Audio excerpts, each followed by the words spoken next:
بسم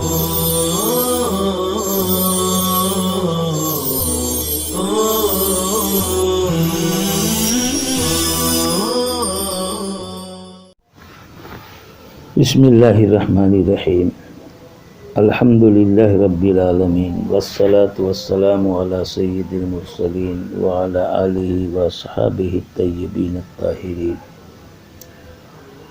وعن ہشام بن عامر ان النبی صلی اللہ علیہ وسلم قال یوم احد احفروا واوسعوا واعمقوا واحسنوا وادفنوا الاثنين والثلاث في قبر واحد وقدموا اکثرهم قرآنا. رواه احمد والترمذی وابو داود والنسائی ورواه ابن ماجہ الى قوله واحسنوا. عزیز طلبہ، روایت میں غزوہ احد سے متعلق حضور کا ایک ارشاد ہے جس میں حضور نے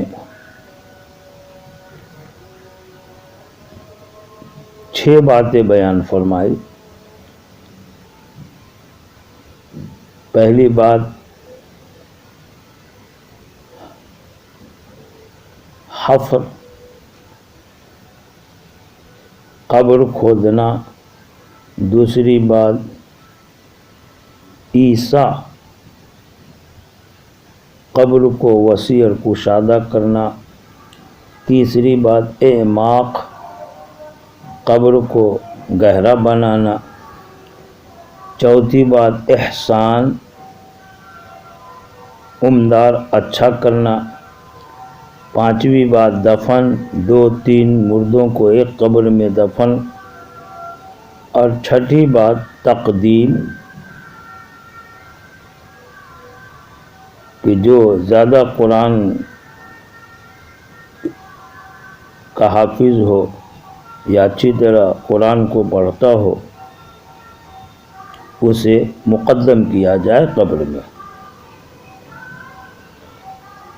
کئی محدثین نے روایت کی ہے، آخر میں مصنف نے کہا کہ ابن ماجہ نے یہ روایت صرف وَأَحْسِنُوا تک بیان کی ہے.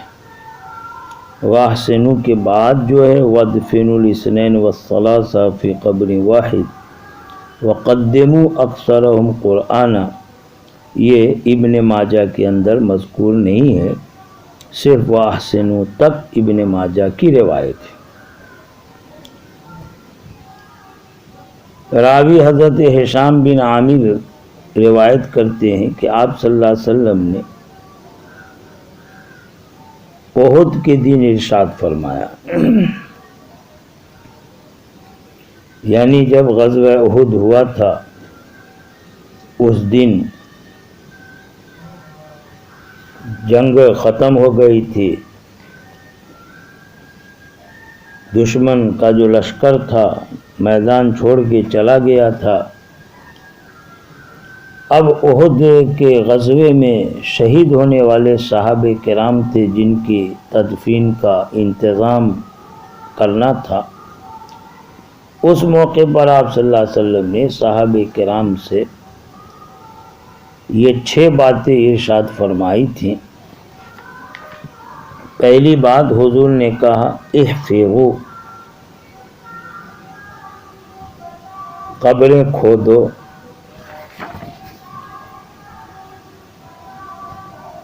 احفروا یہ جو امر ہے یہ وجوب کے لیے، اس لیے کہ میت کے لیے قبر میں دفن کرنا واجب ہے،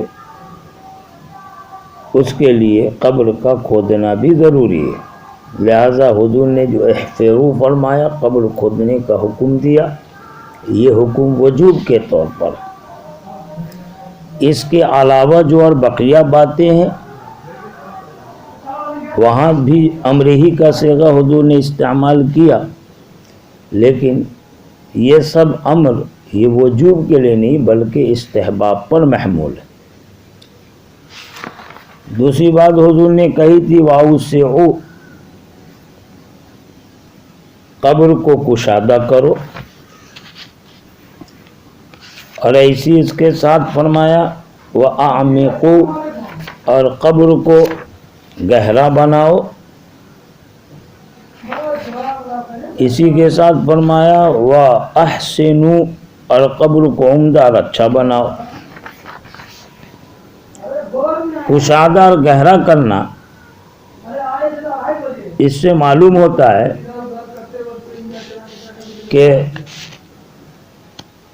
کہ قبر کو کشادہ اور گہرا بنانا مستحب ہے۔ وجہ یہ ہے کہ کشادگی تو میت کو قبر میں اتارنے اور رکھنے کے لیے چاہیے ہی۔ قبر کشادہ ہوگی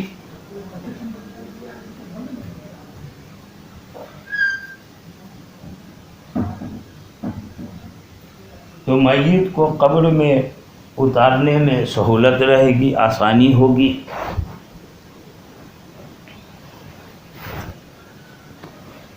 اس وجہ سے استحباب کے طور پر حضور نے حکم دیا کہ قبر کو کشادہ کرو، قبر کو گہرا کرو۔ گہرائی اس وجہ سے کہ جتنی زیادہ قبر گہری ہوگی تو درندے وغیرہ جانور کی پہنچ سے لاش محفوظ رہے گی۔ جانور وغیرہ درندے کھود کر کے لاش نکال نہیں سکیں گے، اسے چیرپا نہیں کر سکتے۔ لیکن سوال یہ ہے کہ قبر کو گہرا کرنا، کشادہ کرنا تو کتنا کرنا ہے؟ ملا علی قاری نے اس سلسلے میں ایک بات بیان فرمائی کہ قبر کو اتنا گہرا کھودنا چاہیے کہ اگر آدمی اندر کھڑا ہو کر اپنا ہاتھ اوپر کی طرف اٹھائے تو اس کی انگلیوں کے سرے قبر کے کنارے تک پہنچ جائیں، یعنی پورے کھڑے ہو کر آدمی کے قد سے اوپر ہاتھ اٹھائے تو انگلیوں کا سرا قبر کے کنارے تک آ جائے۔ آگے حضور نے تعلیم دی قبر کو اچھا کرو، وَأَحْسِنُوا۔ اس کا مطلب یہ ہے کہ قبر کے اندر کی جو زمین ہے اسے ہموار کرنا چاہیے، اس میں جو زائد مٹی ہے نکالنا چاہیے، کوڑا کرکٹ وغیرہ ہو اس کو صاف کر دیں، یعنی قبر کو عمدہ صاف ستھرا بنانا چاہیے۔ آگے فرمایا اور دو دو اور تین تین کو ایک قبر میں دفن کرو۔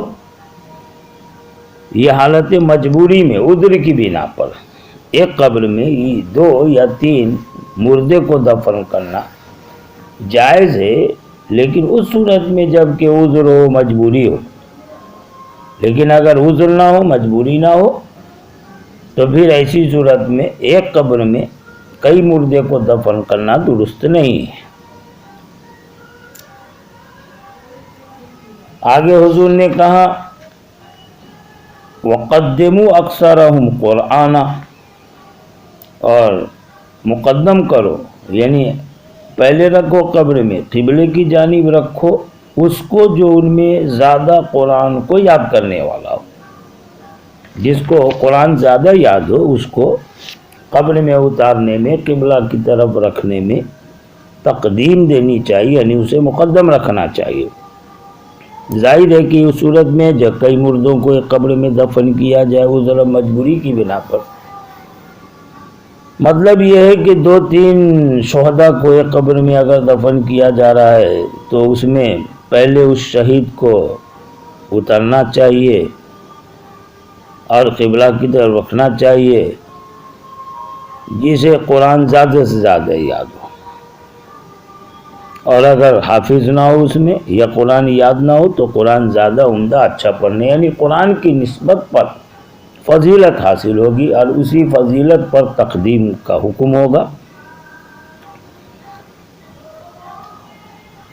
اس سے ایک بات معلوم یہ ہوئی کہ قرآن کا جو عالم ہے، حافظ ہو، قاری ہو، عالم ہو، بشرطے کہ وہ باعمل بھی ہو، اور نہ بھی ہو تو یہاں پر محض قرآن کے تعلق سے حضور نے اکثرہم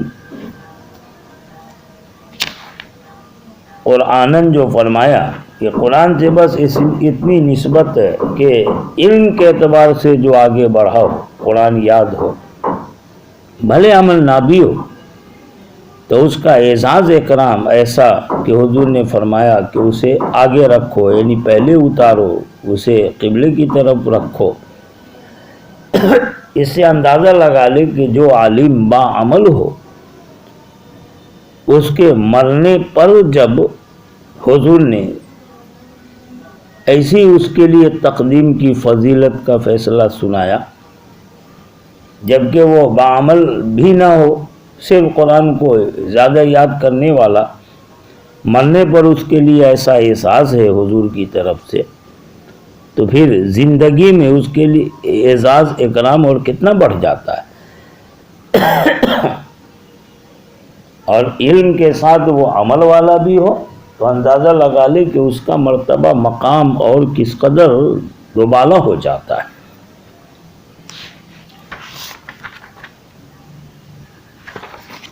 ایک مسئلہ اس حدیث کے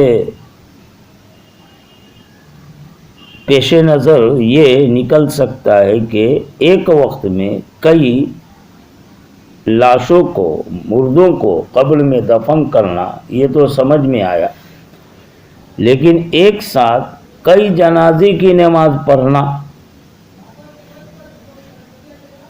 مناسبت سے یہ مسئلہ بھی ذہن میں رکھے کہ جنازے کی ایک ہی نماز ایک میت کے لیے جیسے پڑھی جاتی، اسی طرح کئی میتوں کو جمع کر کے اور ایک ساتھ اکٹھے ایک نماز پڑھ لی جائے۔